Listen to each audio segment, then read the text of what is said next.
The Middle East is imploding. In the past few years, there have been violent revolutions, military escalations, and armed conflicts in Egypt, Libya, Syria, Iraq, and more. Iranian proxies are undermining regimes as conventional armies are losing ground to terrorist groups like Hezbollah and ISIS, resulting in the crumbling of Arab states. Some have argued that this turmoil has enhanced Israel's security. The disintegration of the Syrian and Iraqi armies, which used to pose a major threat, and the peace treaties with Jordan and Egypt now enable Israel to make territorial concessions, they contend. Is Israel really in a position to make concessions on its borders? The Western Israel must now prepare to defend themselves against a new kind of enemy.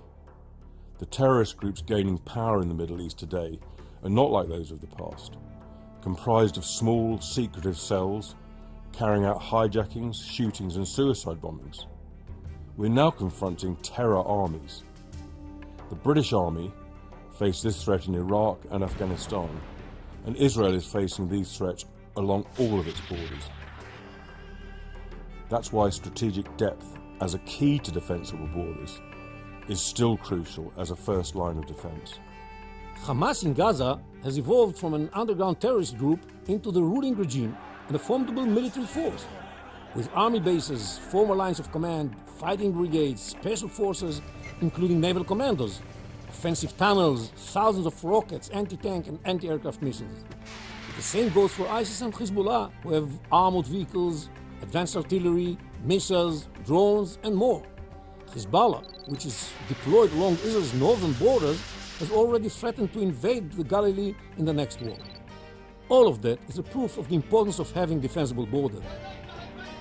While some of these terror groups may fight each other, they still share the common objective of destroying Israel.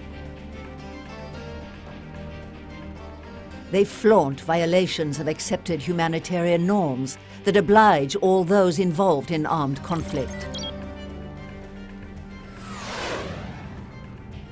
Another prominent force which has taken advantage of the Middle East turmoil is Iran.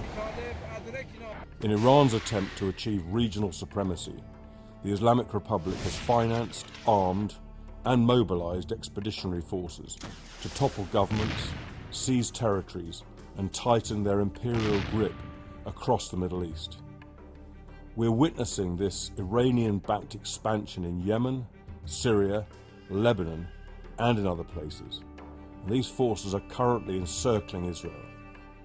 Once Iran becomes a nuclear threshold state, the escalation of terrorism against Israel will only rise. Iran supplies Hamas, Palestinian Islamic Jihad, and Hezbollah with advanced rockets, weaponry, and know-how.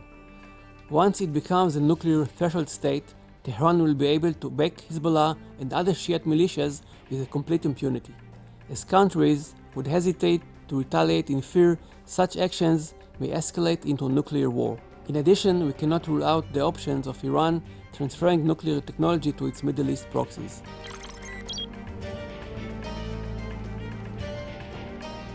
Since 1967, the Jordan Valley has served as a formidable geographic barrier, protecting Israel's narrow 40-mile waistline from the east. These steep slopes, which are controlled by Israel, create a 4,000-foot-high geographic barrier which is difficult to penetrate. This ridge that we see here is a topographical obstacle between the Jordan Valley and the main center of Israel. And as you can see, it's very hard to cross it with a big orbit or big formation of tanks, etc. And there are only 5 passages, so it's easy to defend. And the area is wide open, so you can deploy here 2 divisions once it's needed. And in our region, it's needed every couple of years. We need this defensive border, the Jordan Valley, because it gives us, first of all, the minimal strategic depth of only 40 miles between here and the Israeli seashore. It gives us a decent way to protect ourselves if there will be an attack from the outside, and it gives us also the ability to fight terrorism effectively. If Israel don't control this area, the Iranians will just enter it in the same way that they enter South Lebanon, the same way that they provide help to the Hamas in Gaza. Infiltrators could then easily reach the western slopes of the mountain ridge which overlook Israel's entire coast. The large population centers around Tel Aviv and Haifa, strategic industries and military facilities, Israel's main transportation arteries, and only international airport Ben Gurion would become easy targets. Given this background, it is easy to understand why the vast majority of Israeli security authorities have strongly opposed concessions in the Jordan Valley.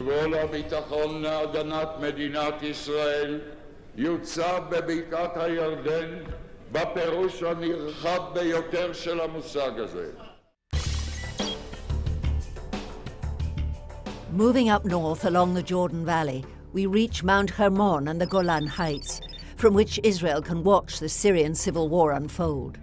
Prior to the 1967 war, this kibbutz, like many other Israeli villages and towns, was bombed and shelled on a regular basis by Syrian army forces deployed on this elevated area overlooking the Sea of Galilee. All the arguments from the last 25 years that said Israel could safely withdraw from the Golan Heights have been exposed as based on false premises. Had Israel withdrawn from the Golan, we could have easily had ISIS and Al-Qaeda bearing down on the Sea of Galilee and northern Israel.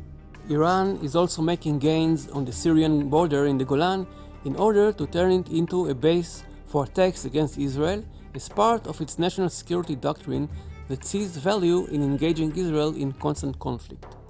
Senior Iranian and Hezbollah officers were recently targeted, allegedly, by Israel as they made their plans on the Syrian border. Therefore, retaining the Golan Heights is clearly a vital Israeli security interest. Even in the day of phenomenal technology, and even any foreseeable technology, does not remove the need to have borders that are defined and that can be defended. Did anyone predict the Arab Spring? And once it started, did anyone predict it would turn into an exploding chaos? Israel cannot plan its security around a snapshot of the current Middle Eastern political situation. We must ask, what will the region look like tomorrow or a decade from now? We don't know. That's why Israel must assume that its need for defensible borders will always be relevant. In an unpredictable and constantly shifting Middle East, one factor remains constant. Defensible borders are vital to Israel's security.